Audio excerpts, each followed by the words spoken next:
The UN says that Houthi militia agrees to offload decaying safer oil tanker.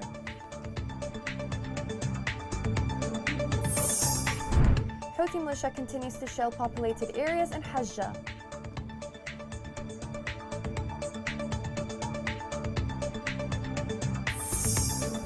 The 7-year war aggravates the suffering of disabled students nationwide.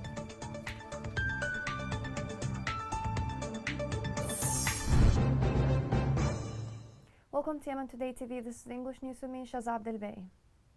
Houthi rebels has signed an agreement with the United Nations to offload the decaying safer oil tanker. UNH Chief Martin Griffiths said last month that there was an agreement in principle to shift the oil from safer oil tanker to another ship without giving no timeline. Safer oil tanker has been stranded off Yemen's Red Sea for more than 6 years, and UN officials have warned the tanker could spill 4 times as much oil as the disaster that happened in Alaska. A deal had previously been reached for a technical UN team to inspect the deteriorating vessel, but final agreement on logistical arrangements did not materialize. The tanker had no maintenance operations since 2015. Safer tanker has been a manipulating card in the hands of the Houthi rebels, who seem to sacrifice the safety of the Red Sea for a handful of limited interests. This report has more details. Safar is an oil tanker that has been moored off the western coast of Yemen near to Hodeida port for nearly 3 decades. The tanker is full of oil with fear that this charge could spill in a time in the Red Sea vulnerable water and therefore will represent the worst environmental crisis ever. The political maneuver played by the Houthis is clear by their delayed response on all prior efforts to tackle Safar crisis.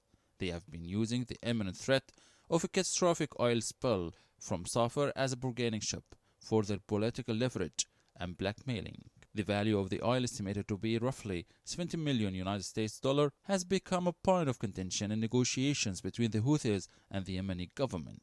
The United Nations described the potential oil spill as 4 times bigger than the 1989 Exxon Valdez spill of Alaska. According to Sana'a Center for Strategic Studies, the Houthis threatened to target the vessel if the international community accessed the Safar tanker without their permission. Such a move indicated the Houthis' dogged intention to maintain the status quo, hoping to be perceived by other nations as a key player in the region when they are brought to the negotiation table. The politicization of the issue by the rebels could inflict damage on all countries who share the Red Sea coastline. This would have a fatal impact on the estimated 28 million people who rely on these ecosystems for their livelihoods. Apart from the significant harm an oil spill would pose, global trade would likely be heavily affected. In such a scenario, an oil leakage would result in shutting Al Hodeida and Salif ports only 50 kilometers away from Safar's location. This in turn would obstruct both global trade movement as well as the humanitarian aid delivered to millions in Yemen. Eventually, the international community needs to end Houthi games and rather adopt win-win compromises to avoid further escalations that always backfire and the innocent populations always pay the price.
parliamentary team discussed with Army's Inspector General the progress of the process of building the military institution.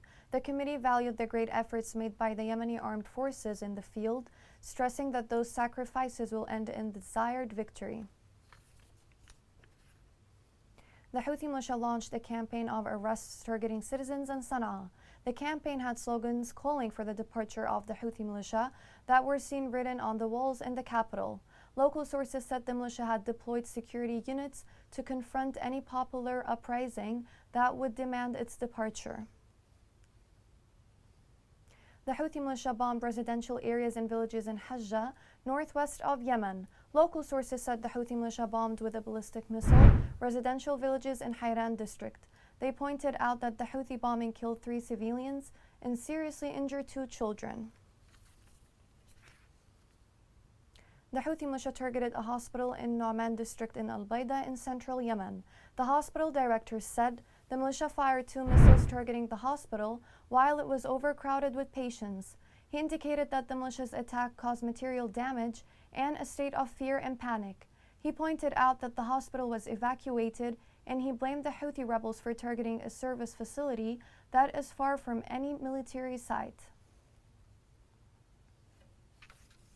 The government forces engineering teams removed dozens of mines planted by the Houthi militia in Al Jawf. A military commander pointed out that during the past 2 days, 170 mines and explosive devices got removed.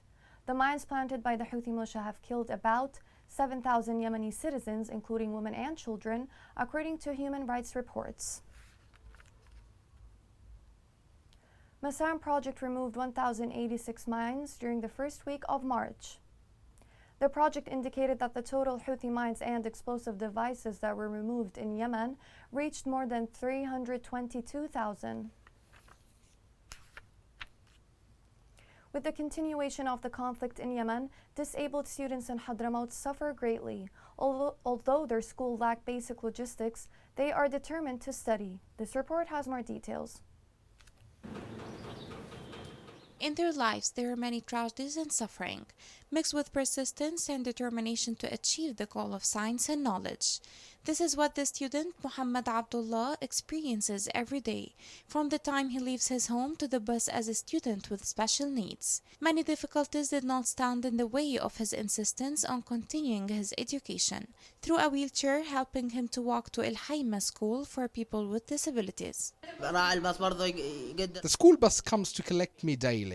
They carry me from my home to the bus. After school, they come to my class to carry my bag and help me get into the bus. The school staff are really helpful. They don't leave till they make sure that I arrived home safely. It is not only Muhammad who swallows the suffering of disability, but there are those cases more severe than him, as you see them leaving their homes crawling on their hands and feet in order to reach the bus. They struggle and crawl, defying their disabilities in order to obtain an education and achieve their desired goals, despite the many obstacles and difficulties that face them. أبرز الصعوبات التي تواجه المدرسة هي عملية نقل الطلاب.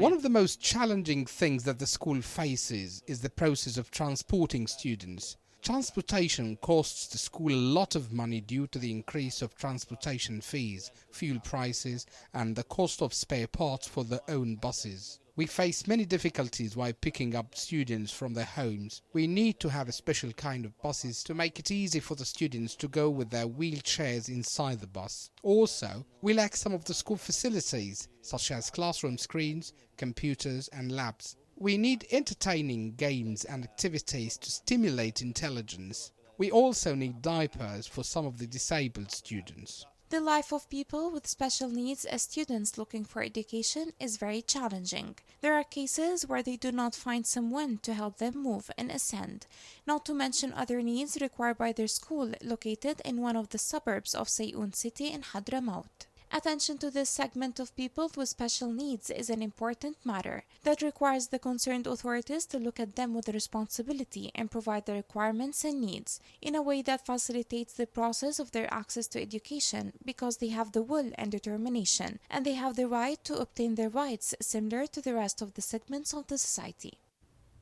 Coming next. World Health Organization warns that polio spreads in Houthi-controlled areas.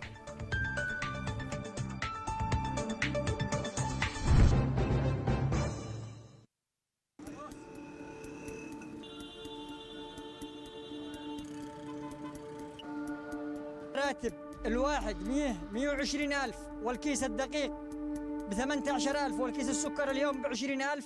كم يعني بيعطي هذا الراتب كامل كيس سكر وكيس دقيق؟ المواطن اليمني يعيش في أزمة إنسانية وغذائية مؤلمة من غلاء الأسعار وفحشة الأسعار وغلاء الصرف والعملة الأجنبية في البلد. حالتي الحين حالة لما خرج لما ندفنا شلقيرة ما نقدرش ناكل الأكل داخل ما إحنا بحاجة صعبة.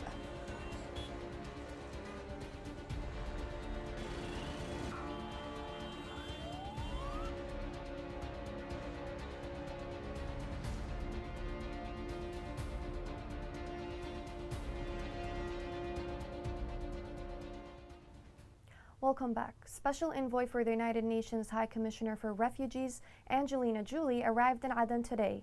The visit aims to help draw attention to the catastrophic consequences of the 7-year conflict on the people of Yemen. She will be visiting Yemeni families, including displaced families and refugees, to hear directly from them how the conflict has ripped their lives apart.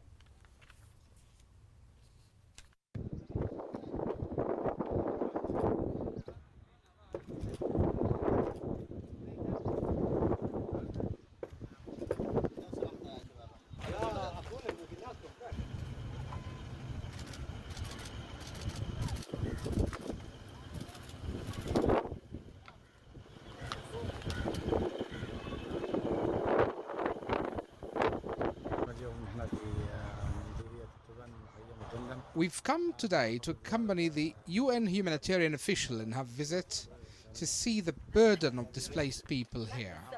This visit has a positive effect on mobilizing support from the international community in Lahj Governorate.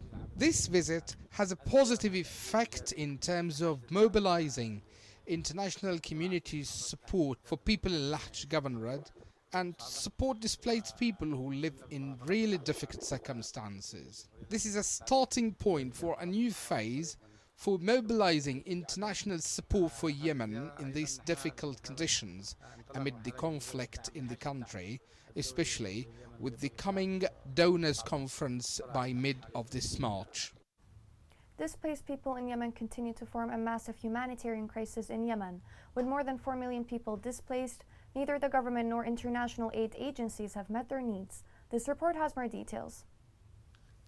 The United Nations announced that the conflict in Yemen has displaced more than 23,000 people in the country since the beginning of this year. The spokesman for the Secretary General of the United Nations expressed his concern about the dangerous situation in Yemen, which causes civilian casualties on a daily basis. United Nations spokesman outlined that more than 4 million men, women and children have been displaced across Yemen since the escalation in 2015, warning that severe shortages of funding threatens the flow of humanitarian aid to these individuals. During the past 5 months, United Nations data revealed that the Houthi escalation is causing the displacement of 12,000 Yemenis every month, noting that about 62,000 people have been displaced within 5 months. The Houthi militia has confiscated the homes and properties of people after their owners abandoned them and fled to areas under the control of the militia in search for living. In the city of Uraida, west of Yemen, the militia has sold the homes of the displaced people after they were forced out of them. The United Nations High Commissioner for Refugees said Yemen has currently the 4th largest number of internally displaced people worldwide due to the conflict. In its latest update for January 2022, the Commission added that more than 150,000 individuals were forcibly displaced last year. It added that Yemen remains one of the largest humanitarian crises in the world, and some 20 million Yemenis, or about 66% of the total population, are depending on urgent humanitarian assistance for their survival. The United Nations agency highlighted that about 80% of the displaced are women and children. 2.6 million IDPs suffer from severe food insecurity, and 80% of Yemenis live below the poverty line. According to the agency, more than 1.6 million IDPs live in 2,200 sites across Yemen, and only half of them are supported by humanitarian aid. Indeed, the internally displaced people in Yemen face many challenges, including the loss of livelihoods and urgent need for food, water and shelter, and are vulnerable to epidemics, food insecurity, and malnutrition. Families living in displacement camps are exposed to constant threats of eviction and harassment. They also face difficulties in accessing clean water, basic medical care, and education. Migrants from the African Horn continue to flood to Yemen. According to the United Nations Migration Agency, over 35,000 migrants have reached the country. This report has more details. As if the city of Aden is doomed to witness tragedies, the Houthi militia again are conducting war crimes, but this time against Ethiopian refugees. Thousands of Ethiopian refugees live on a piece of land in Aden's Khor Maksar.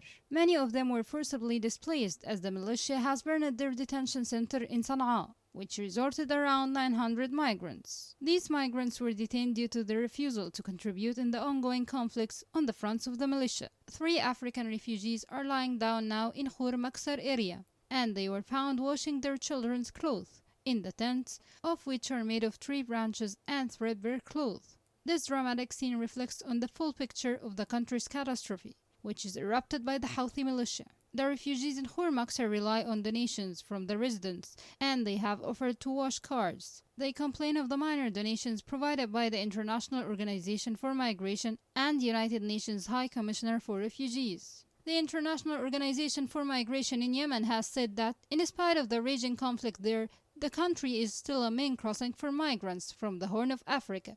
It registered the arrival of 27,693 migrants in Yemen in 2021. The main crossing points in Yemen are dotted along its southern coast, in the cities of Lahj, Shabwa, Hadramaut, and Taiz. Conflict in Africa has pushed people to resume taking the trip of death from the continent across the Gulf of Aden to reach Yemen, and eventually the Gulf countries. This illegal activity spiked in the late 2021 after a notable dip. Migrants from Ethiopia, Djibouti, and Somalia often risk death by riding in boats from their countries, seeking safer shores in Yemen.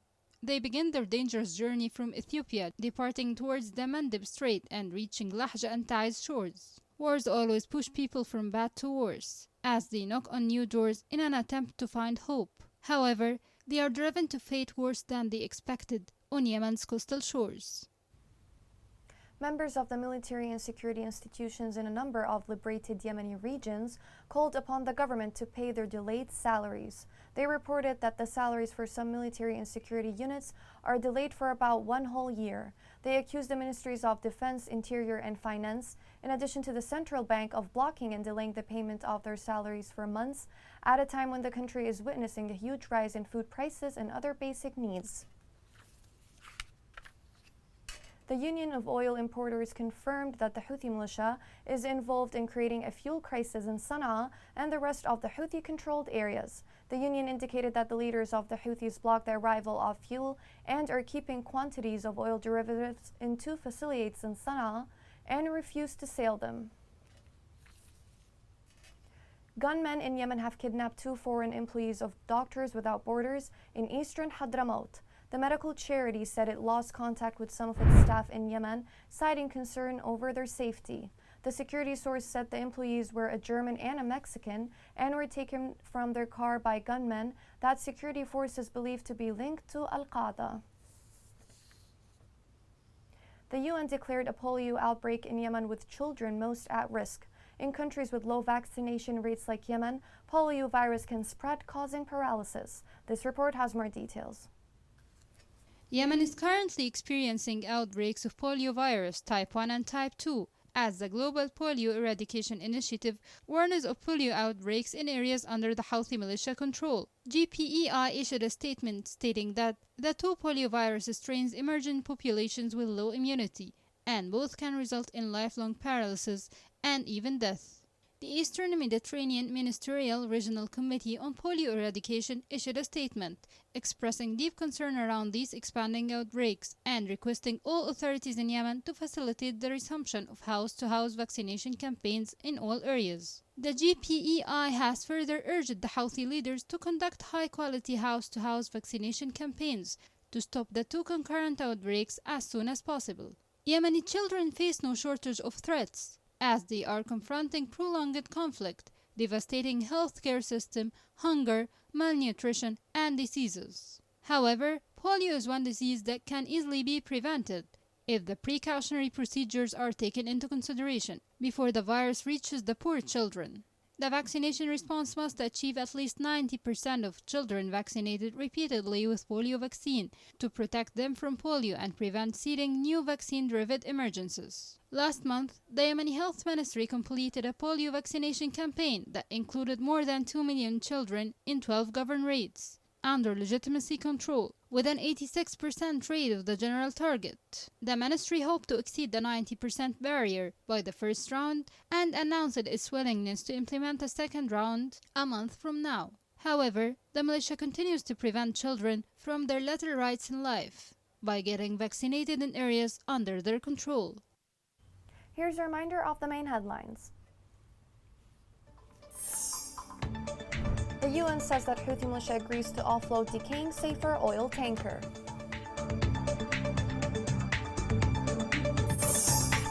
Houthi militia continues to shell populated areas in Hajjah.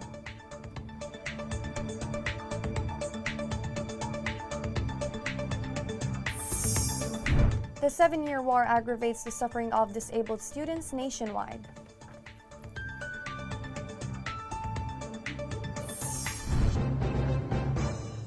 This is the end of the news. Thank you for watching.